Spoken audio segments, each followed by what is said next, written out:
నమస్కారం. ఈరోజు మనం ఒక అద్భుతమైన ఎంతో లోతైన విశ్లేషణ గురించి మాట్లాడుకోబోతున్నాం.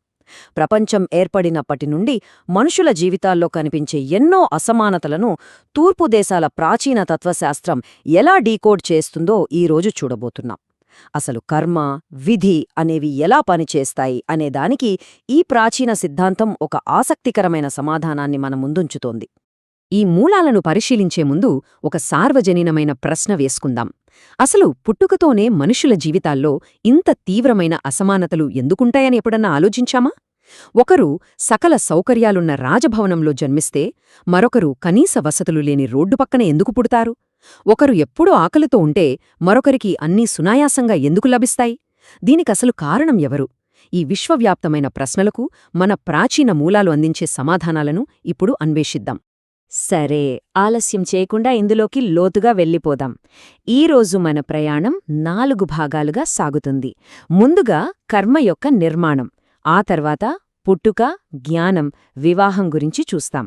అటుపైన ఐశ్వర్యం, సంతానం మరియు మరణం అనే అంశాలను విశ్లేషించి చివరగా మన చేతుల్లో ఉండే వర్తమాన కర్మల శక్తి అనే ఒక ఆశాజనకమైన అంశంతో దీన్ని ముగిద్దాం. అసలు విధి లేదా తలరాత ఎలా పనిచేస్తుందో అర్థం చేసుకోవాలంటే ముందుగా దాని వెనుక ఉన్న ఆధ్యాత్మిక నియమాలను అర్థం చేసుకోవాలి. మొదటి విభాగం కర్మ యొక్క నిర్మాణం. అసలీ అదృశ్యమైన విశ్వఖాతా ఎలా నడుస్తుందో చూద్దాం. ప్రాచీన సంస్కృత సూత్రాలలో ఒక పునాదిలాంటి వాక్యం మనం ఎప్పుడో ఒకసారి వినే ఉంటాం. అదే యథా కర్మ తథా ఫలం. అంటే మనం ఎంచుకునే పనుల స్వభావాన్ని బట్టే వాటి ఫలితాలు కూడా వస్తాయి. అయితే ఈ మూలాల ప్రకారం ఆ ఫలితాలు ఎప్పుడు వస్తాయన్నది మాత్రం ఎవరూ నిర్ణయించలేరు. ఒక పని తాలూకు ఫలితం ఈ జన్మలోనే రావచ్చు, వచ్చే జన్మలో రావచ్చు, లేదా అనేక జన్మల తర్వాత కూడా అకస్మాత్తుగా ఎదురుకావచ్చు. ఇక్కడే సంచిత కర్మ అనే అద్భుతమైన భావన వస్తోంది. దీన్ని ఒక భారీ కాస్మిక్ బ్యాంక్ అకౌంట్ లాగా ఊహించుకోవచ్చు. ఒక వ్యక్తి ఎన్నో జన్మలలో చేసిన ప్రతీ పని, మాట్లాడిన ప్రతీ మాట, చివరకు మనసులో వచ్చిన ప్రతి చిన్న ఆలోచన కూడా ఏమాత్రం జరిగిపోకుండా శాశ్వతంగా ఈ ఖాతాలో నమోదయుంటాయని ఈ సిద్ధాంతం చెప్తోంది. ఏదీ తప్పించుకోలేరన్నమాట. అయితే ఈ మొత్తం ఖాతా అంతా ఒకేసారి అనుభవించడానికి వీలుపడదు కదా. అందుకే ఆ సంచిత కర్మ ఖాతా నుండి ఈ ఒక్క జన్మకు సరిపడా కొంత కర్మను కేటాయిస్తారు. దాన్నే ప్రారబ్ధ కర్మ అంటారు. ఇది ప్రస్తుత జీవితంలో తప్పనిసరిగా అనుభవించాల్సిన మార్చలేని విధి. పుట్టక ముందే ఈ విధి నుదుటిపై రాయబడుతుందని, దాన్ని ఏ శక్తి కూడా మార్చలేదని ఈ మూలాలు నొక్కి చెబుతున్నాయి. ఇక్కడే అసలైన ఆసక్తికరమైన అంశం దాగి ఉంది. ఈ ప్రారబ్ధ కర్మ అనేది ప్రతి మనిషి జీవితంలో ఖచ్చితంగా 6 ముఖ్యమైన సంఘటనలను కఠినంగా శాసిస్తుందట. ఎవరెన్ని ప్రయత్నాలు చేసినా ఎట్టి పరిస్థితుల్లోనూ మార్చలేని ఆ 6 విషయాలేమిటో ఇప్పుడు ఒక్కొక్కటిగా తెలుసుకుందాం. రెండవ విభాగంలో విధి ద్వారా ముందుగానే నిర్ణయించబడే ఆ 6 అచంచలమైన మూలస్తంభాలలో మొదటి 3 అంశాలను పరిశీలిద్దాం. అవి పుట్టుక, జ్ఞానం మరియు వివాహం. అసలు జీవితం ఎక్కడ ఎలా ప్రారంభమవుతుందో అక్కడ్నుండే మొదలుపెడదాం. మొదటి మూలస్తంభం పుట్టుక. ఎక్కడ, ఎవరికి, ఏ కాలంలో పుట్టాలి అనేది మానవ కోరికల మీద ఆధారపడి ఉండదు. ఇక్కడ మూలాల్లో ఒక ఆసక్తికరమైన కథ ఉంది. ఒక రాజుకు ఎన్నో పూజలు, యజ్ఞాలు చేసిన తర్వాత ఒక కొడుకు పుడతాడు.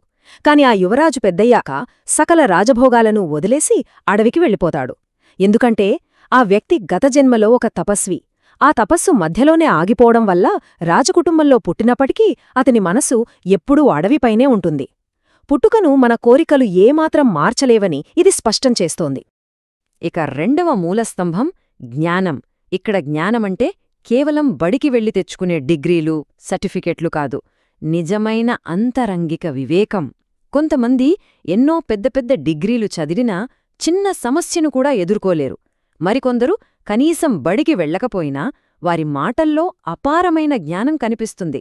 ఎందుకిలా జరుగుతుందంటే గత జన్మల్లో సంపాదించిన ఆంతరంగిక వివేకం ఈ జన్మలో వారి ఆత్మలో ముద్రితమై పైకి కనిపిస్తుందని ఈ తత్వశాస్త్రం సూచిస్తోంది. మూడవ మూలస్తంభమైన వివాహం గురించి తెలుసుకునే ముందు ఒక పదాన్ని ఖచ్చితంగా అర్థం చేసుకోవాలి. అదే రుణానుబంధం. ఇదొక అదృశ్యమైన అయస్కాంత శక్తిలాంటిది. గత జన్మల నుండి వచ్చే కర్మ బాకీ ఇది. జీవిత భాగస్వాములు ఎవరు అనేది మనం అనుకునే సమయానికి కాకుండా ఈ కర్మ బాకీలను బట్టి ఎన్నో లక్షల సంవత్సరాల ముందే నిర్ణయించబడుతుందని మూలాలు వివరిస్తున్నాయి. వివాహం విషయంలో మనం ఎవర్ని చేసుకుంటాం అనే ఎంపిక కేవలం ఒక భ్రమ మాత్రమే అనడానికి ఇక్కడొక అద్భుతమైన కథ ఉంది. ఒక అమ్మాయి కోసం ఇద్దరు యువకులు వస్తారు. తల్లిదండ్రులు సహజంగానే ధనవంతుడైన యువకుడితో పెళ్లి నిశ్చయిస్తారు.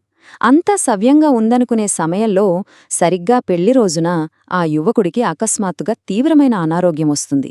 చివరికి ఆ పేద యువకుడే ఆమెను పెళ్లి చేసుకుంటాడు. అంటే మన ప్లానింగ్స్ కంటే గత జన్మల రుణబంధమే వివాహాన్ని శాసిస్తోందని ఈ కథ మనకు తెలియజేస్తోంది. సజావుగా తదుపరి విభాగానికి వెళదాం. ఇవి చివరి 3 మూలస్తంభాలు: ఐశ్వర్యం, సంతానం మరియు మరణం. ప్రాపంచిక బంధాలు ఎంత బలంగా ఉంటాయో అవి చివరకు ఎలా దూరమవుతాయో ఇవి తెలియజేస్తాయి. 4వ మూలస్తంభం ఐశ్వర్యం. దీనికోసం ఒక అద్భుతమైన ఉదాహరణ చూద్దాం. ఒక ధనిక వ్యర్థకుడు తన పేద స్నేహితుడికి సహాయం చేయడానికి ఒక సంచిలో 100 బంగారు నాణేలిస్తాడు. పాపమా పేదవాడు వాటిని తీసుకెళ్తుండగా నదిలో పడిపోతాయి. మరుసటి రోజు మళ్లీ జాగ్రత్తగా ఇస్తే దారిలో దొంగలు దోచుకుంటారు. మూడోసారి వర్తకుడు ఎవ్వరికీ అనుమానం రాకుండా ఒక గుమ్మడికాయలో ఆ నాణేలను దాచి ఇస్తాడు.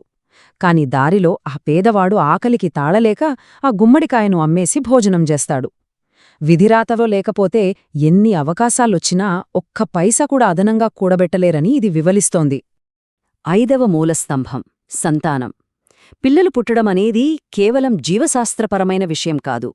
ఆత్మలు తమ గత జన్మల బాకీలను తీర్చడానికి లేదా వసూలు చేసుకోవడానికే మన ఇళ్లల్లో పిల్లలుగా పుడతాయని ఈ మూలాలు చెబుతున్నాయి. అందుకే కొంతమంది పిల్లలు తమ తల్లిదండ్రులకు అంతులేని ఆనందాన్ని తీసుకొస్తే మరికొందరు ఊహించని కష్టాలను కలిగిస్తారు. అదంతా గత జన్మలలో ఒకరికొకరున్న రుణాల పరిష్కారమే అని మనం అర్థం చేసుకోవాలి. ఇక 6వ మరియు చివరి మూలస్తంభం మరణం. ఇది అత్యంత అనూహ్యమైనది, అలాగే ఖచ్చితమైనది కూడా. ఒక యువకుడు, ఎంతో బలమున్న ఒక గొప్ప మహారాజు కూడా ఊహించని విధంగా కేవలం ఒక చిన్న జ్వరంతో అకస్మాత్తుగా చనిపోవచ్చు. కాని 100 ఏళ్ల వృద్ధుడు మంచం పట్టి కదలలేని స్థితిలో ఉన్నా కూడా మరో 10 ఏళ్లు అదనంగా జీవించవచ్చు. కర్మ గడియారం ముగిసిన క్షణంలో ఏ సంపద, ఏ వైద్యం కూడా ఒక్క సెకెను ఆయుష్షును పొడిగించలేవని ఇది స్పష్టం చేస్తోంది. అయితే ఈ మరణ సమయం ఎందుకు అంతటి రహస్యంగా ఉంచబడింది? దీనికి మూలాల్లో ఒక లోతైన కారణం ఉంది. ఒకవేళ మనుషులకు తమ మరణ తేదీ 50 ఏళ్లకని ముందుగానే తెలిస్తే 49 సంవత్సరాలు ఎంతో నిర్లక్ష్యంగా బతుకుతూ కేవలం చివరి సంవత్సరంలో మాత్రమే సక్రమంగా జీవించడం మొదలుపెడతారని ఈ తత్వశాస్త్రం పేర్కొంటోంది. ప్రతి క్షణాన్ని విలువైనదిగా భావించాలని ఈ గొప్ప రహస్యం దాచబడింది. ఇన్ని ఖచ్చితమైన విషయాలు ముందుగానే రాసిపెట్టి ఉంటే ఇక మనిషి చేసేదేముంది అన్న సందేహం రావడం సహజం. అందుకే ఈ ఆఖరి మరియు అత్యంత శక్తివంతమైన విభాగానికి వద్దాం. వర్తమాన కర్మల శక్తి మరియు స్వేచ్ఛా సంకల్పం అంటే మన ఫ్రీవిల్ యొక్క అసలైన పాత్ర ఏమిటో ఇప్పుడు చూద్దాం. ఇక్కడ అత్యంత కీలకమైన విషయం ఏమిటంటే క్రియమాణ కర్మ. ప్రారబ్ధమనేది మన చేతిలో లేకపోయినా ఈ ప్రస్తుత క్షణంలో మనం చేసే కర్మలు, ఎంచుకునే మార్గాలు పూర్తిగా మన స్వేచ్ఛపైనే ఆధారపడి ఉంటాయి.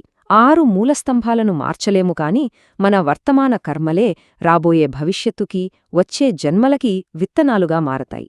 ముందుగానే నిర్ణయించబడిన పరిస్థితులెదురైనప్పుడు మనం ఎలా స్పందిస్తామన్నదే మనకున్న అసలైన స్వేచ్ఛ. ఈ మొత్తం సిద్ధాంతాన్ని ఒక అందమైన సారూప్యతతో మనం పదిలపరుచుకోవచ్చు. జీవితం అనేది ఒక విశాలమైన నాటకరంగం. అందులో పుట్టుక, మరణం లాంటి 6 మూలస్తంభాలు ఆ నాటకం ఎక్కడ జరగాలి, పాత్రలు ఏమిటి అనే నేపథ్యాన్ని మాత్రమే నిర్ణయిస్తాయి. కాని స్టేజ్ మీదకి వచ్చిన తర్వాత నటుడి అభినయం ఎలా ఉండాలి, ఎలాంటి భావాలు పలికించాలి అనేది పూర్తిగా ఆ నటుడి స్వంత స్వేచ్ఛ మీదే ఆధారపడి ఉంటుంది. విధి మరియు మన స్వేచ్ఛ ఎలా కలిసి పనిచేస్తాయో చెప్పడానికిదొక అద్భుతమైన ఉదాహరణ. ఈ విశేషమైన తత్వశాస్త్రం చివరగా ఒక లోతైన ఆలోచనను మిగుల్చుతోంది. మనకోసం నాటకరంగం, అందలి పాత్రలు ముందుగానే సిద్ధమై ఉన్నప్పుడు రాబోయే తదుపరి జన్మను మరింత అందంగా తీర్చిదిద్దుకునేలా ఈరోజు ఎలాంటి కర్మల బీజాలు నాటబడాలి, జీవితమనే ఈ ప్రయాణంలో మన పాత్రను ఎంత సక్రమంగా పోషిస్తున్నాం అనే ఈ ఆసక్తికరమైన ప్రశ్నతో, స్వీయ పరిశీలనతో ఈ విశ్లేషణను ముగిద్దాం. వీడియో చివరి వరకు చూసినందుకు ధన్యవాదాలు. ఈ వీడియో మీకు నచ్చిందని ఆశిస్తున్నాను. దయచేసి లైక్ చేయండి. అలాగే మరిన్ని వీడియోల కోసం మన ఛానల్ని సబ్స్క్రైబ్ చేయడం మర్చిపోకండి. Please keep supporting